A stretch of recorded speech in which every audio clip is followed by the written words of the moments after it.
Hey everybody, it's Anna. Welcome back to my Fluid Art channel and thank you so much for stopping by. Today I am wrapping up my Back to Basics mini-series by talking about how to pick your paint colors and how to minimize mud in your paintings.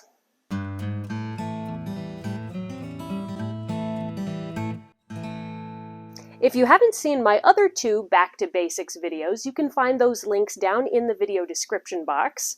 The first one talked about how to become an expert at paint consistency, and the second one demonstrated over 50 different kinds of acrylic pours. But in today's video, I want to talk about how to pick colors that make really interesting paintings, and then how to combine those colors so that they end up looking beautiful and clean instead of muddy, overmixed, and blah. I'm not going to be diving super scientifically into specific pigments or specific fillers that might be problematic. Instead, I'm going to be sharing my sort of general knowledge that I have picked up over the last 5+ years of acrylic pouring to hopefully help you be able to create the art that you dream of. Sound good? Let's get to it.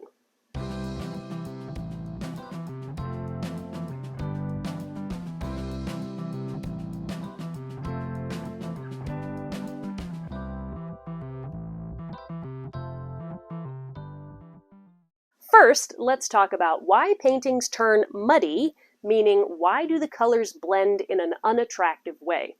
And there are a few factors that go into mud, and those are, first of all, your paint quality. Are you using a craft paint or a tube paint? There's paint opacity. Is this an opaque paint or a transparent or a semi-transparent? Then there's your consistency. Is your paint mixed thin or medium or thick? Then you can think about how are you working the paint? How are you moving and manipulating the paint? So your technique matters too. Then there's the colors themselves. Do your colors come from opposite the color wheel or not? And then finally, there's how are you adding your colors into the pour itself? So I'm going to talk about each of these factors in turn, beginning with what is the quality of your paint. And I just want to say from the beginning, I am not against using craft acrylics. They are cheap. They are a great way of starting out and sort of getting the feel for acrylic pouring. And honestly, if you don't have a lot of money, they are a really good way of making acrylic pouring affordable. That being said, sometimes craft paints are not going to give you as good of a result in your painting because they use cheaper pigments, they use cheaper fillers. Often they're quite opaque because they have some white pigment added to them. Tube paints, on the other hand, are much better quality. They use better pigments, they use less fillers, and so sometimes they're more transparent, which can make them blend a little bit more effortlessly and make a beautiful look.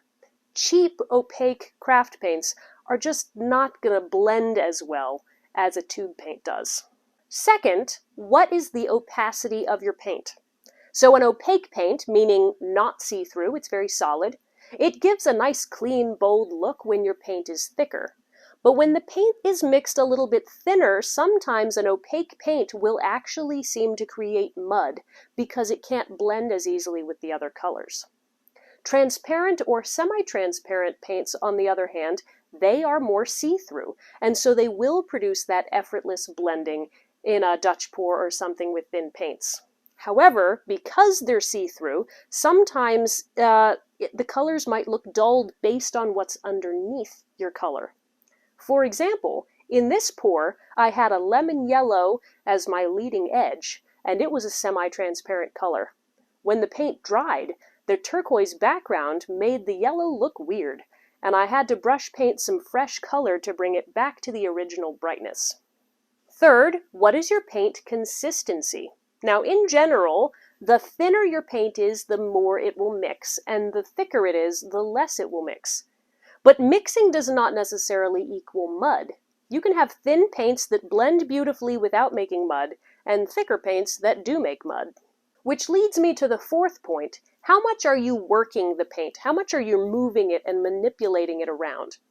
Because each time you put pressure on your paints, either by pouring or by swiping or by blowing, you're pressing those colors together. And a little bit of that pressure is good. That's what makes the designs, that's what makes the beautiful cell reaction. But if you just keep putting pressure constantly on your paints and moving it back and forth, your colors will have no choice but to blend into ugly gray slop. Let me show you what I mean by doing a little demonstration. So I'm going to put down a little bit of a base coat, and I'm going to add some colors that have silicone. Now, not all of these colors look great together, right? You go, are those going to blend well? And then I'm going to use a palette knife to swipe it. So I'm going to swipe gently. As I swipe it, look at that. The colors still look nice, right? You can still see beautiful lines of the solid colors that we've got. And I'll wipe this off and I'll swipe the other direction.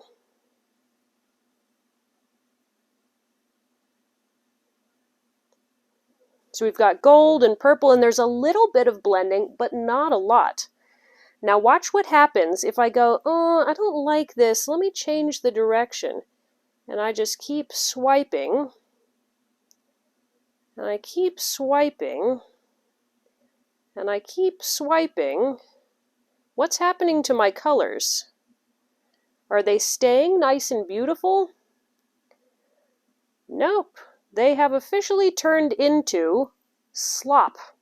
Greenish, grayish mud. That's the definition of mud. It's mud with cells, but it is mud. In a Dutch pour, one of the key ways that you can not overwork your paint is making sure that your paints are very thin and then using the low setting on your hairdryer to blow it out. Because less air pressure is going to mean less mixing and less mud. Fifth, you can think about your colors and the color wheel. Now, I will be the first to admit that I am no expert in color theory. I'm much more of an instinctual artist rather than learning everything by the book. But looking at a color wheel, this one was colored by my daughter Kate, looking at a color wheel can help give us some clues as to whether your colors will play well together. So first, we can think about primary colors, red, yellow, blue. If you have any of those in a pour, how are they going to mix? How are they going to interact? If you have red and yellow in a painting, they're going to mix and they're going to make some orange. If you have yellow and blue, they'll also mix. They'll make some green. So do you want green in your pour or not? Red and blue, they might mix to make purple. Or they might not, because actually, if you've got red craft paint and blue craft paint, if you've ever tried mixing those two, they don't make a very nice shade of purple. I'm going to show you what I mean. Alright, so I have some red and blue paints here. On this side I have acrylic fire red and cobalt blue, and on this side I have primary red and phthalo blue. And I just want to show you how these reds and blues mix up.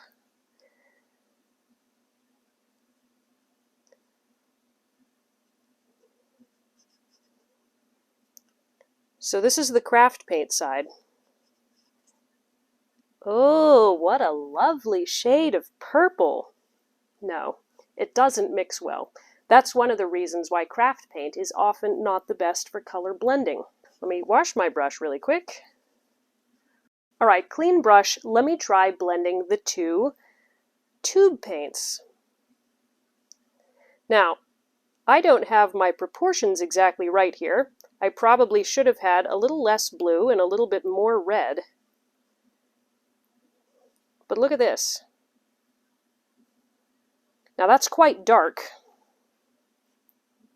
I don't know if you can see it as well as I can, but this one is much more of a dark bluish purple, whereas this one's bad. This one's almost black. So I just want you to know that sometimes the colors are not going to blend the way that you think they are, especially if you're using craft paints.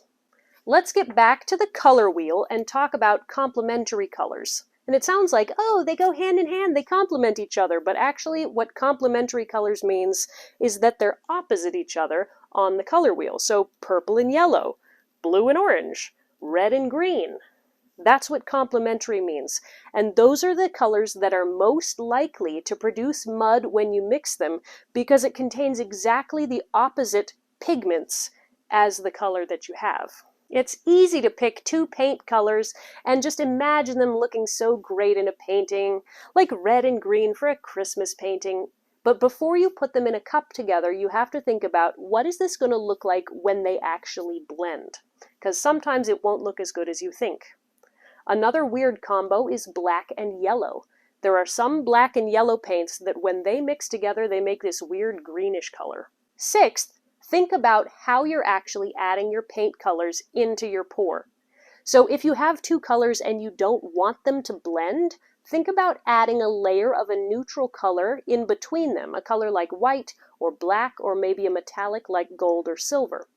Adding that neutral layer can help a ton in terms of color blends that you don't want. So I like to do this in a stacked cup if there's colors that I don't want to touch. I've also used it to keep blue and yellow separate in this ring pour.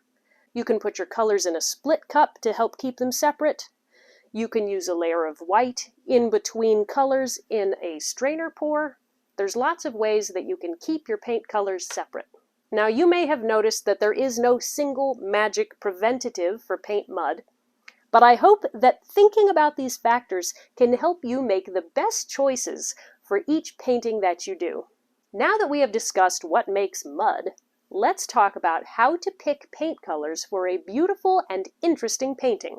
Years back, I saw a video where Rinske Daune was talking about this, and her advice was something along the lines of pick a main color, an adjacent color, a dark and light contrast color, a complementary color, and a metallic. This is great advice. It's helped me a lot. So I'm going to kind of rephrase it, put it into my own words for how I pick my paint colors. First, pick your main color.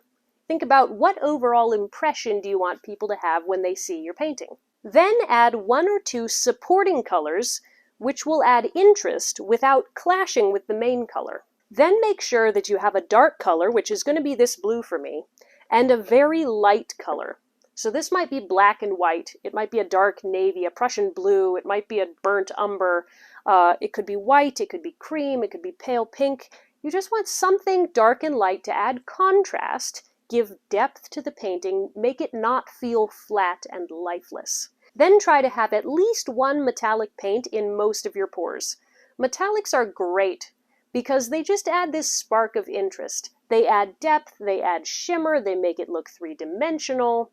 So try to have at least one metallic. Now it could be something neutral, like a gold or a silver, or it could be another metallic that fits more into the color scheme of your painting.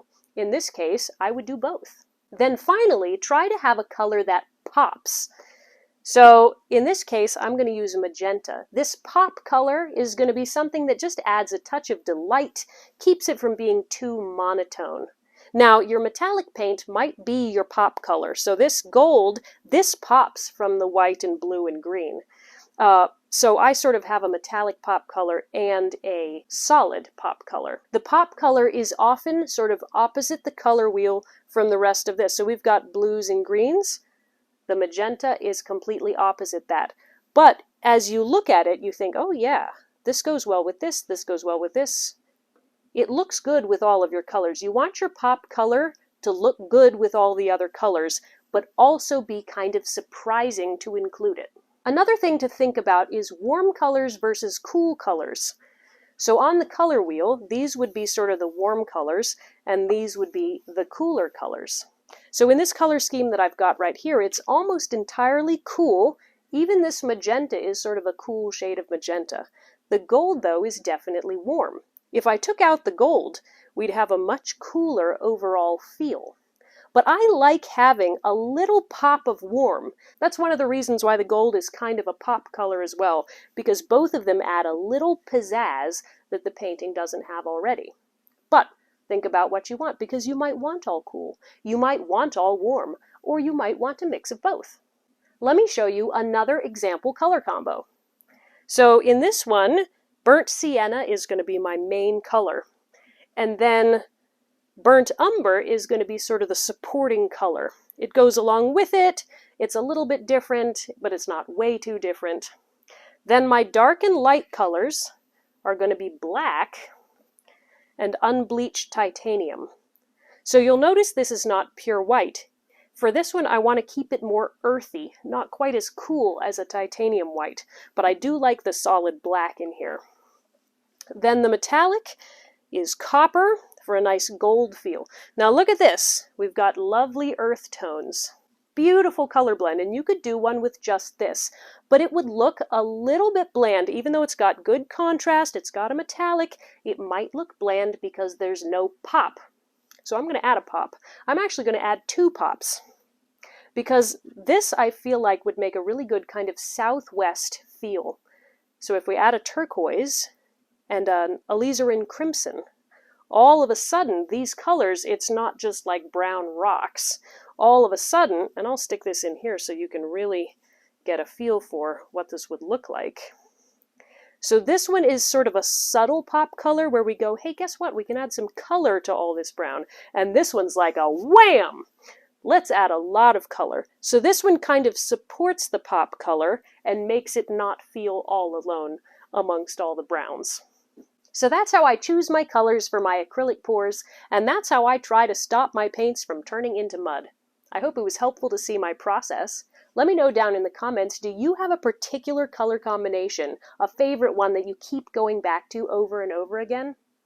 Thanks for going back to basics with me, and I will see you in the next video. Bye guys!